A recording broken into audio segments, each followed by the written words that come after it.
Rabu 24 Juni 2020, Pekan Biasa ke-12, Hari Raya Kelahiran Santo Yohanes Pembaptis. Yohanes pilihan Allah yang mempersiapkan kedatangan Kristus.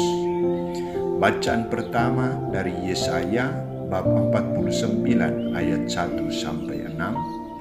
Bacaan kedua dari Kisah Para Rasul bab 13 ayat 22 sampai 26 dan bacaan Injil dari Lukas bab 1 ayat 57 sampai 66.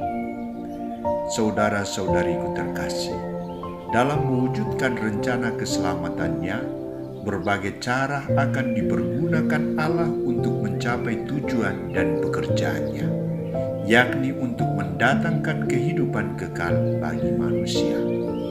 Untuk sampai pada tujuan dan pekerjaannya, Allah mengikut sertakan atau melibatkan manusia dalam hal ini, para nabi dan para rasul, sebagai rekan kerja, hamba, sahabat, dan utusannya.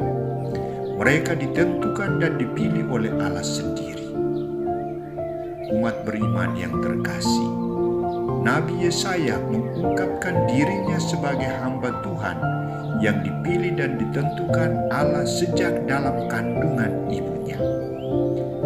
Ia ditentukan untuk menjadi perpanjangan tangan Allah, membawa sabda Allah dan mewartakannya.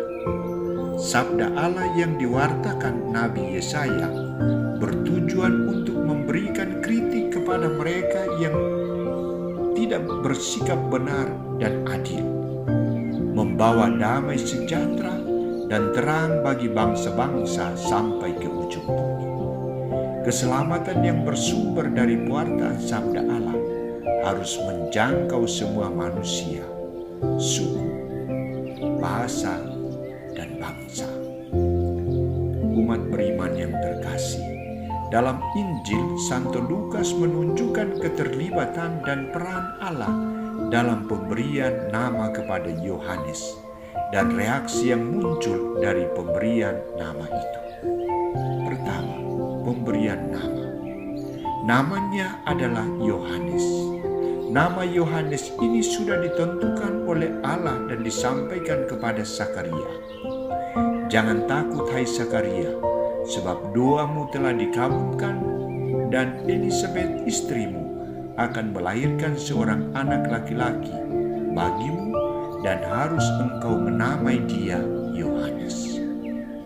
Lukas bab 1 ayat 13. Kedua, reaksi yang muncul.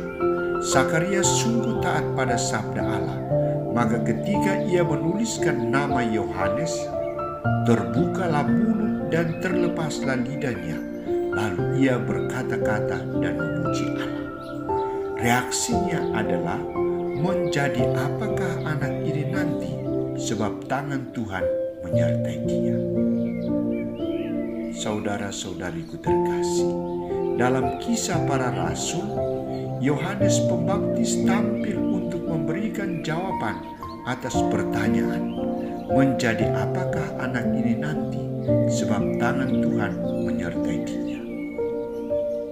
Yohanes tampil dengan berani meninggalkan suasana hidup yang ramai, memilih padang gurun sebagai tempat tinggalnya, memilih madu dan belalang sebagai makanan pokoknya.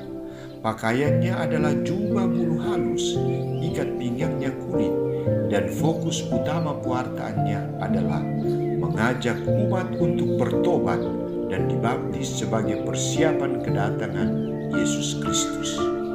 Lukas menampilkan Yohanes sebagai orang yang sadar dan tahu diri akan tugas perutusannya. Maka secara tegas Yohanes mengatakan, "Aku bukan dia yang kamu sangka. Dia akan datang kemudian daripadaku. Membuka kasut dari kakinya pun aku tidak layak." Yohanes Pembaptis adalah utusan Allah yang rendah hati dan jujur dalam tugas pelayanannya.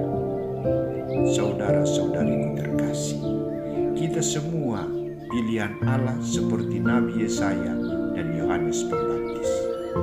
Kita telah menjadi murid Kristus sejak kita dipermandikan. kita juga menerima tugas dari Yesus untuk menjadi imam, nabi, dan raja. Sebagai murid Kristus, kita tidak bebas dalam melaksanakan tugas perutusannya. Kita diikat oleh janji di hadapan Allah, seperti untuk menjadi bapa dan ibu dalam keluarga melalui sakramen perkawinan, janji menjadi biarawan-biarawati melalui 3 gaul, ketaatan, kemurnian, dan kemiskinan, dan janji untuk menjadi seorang imam melalui sakramen imamat. Tujuannya juga sama, yakni mewartakan Injil, membawa damai sejahtera, keadilan, kebenaran, atau singkatnya menghadirkan kerajaan Allah dalam hidup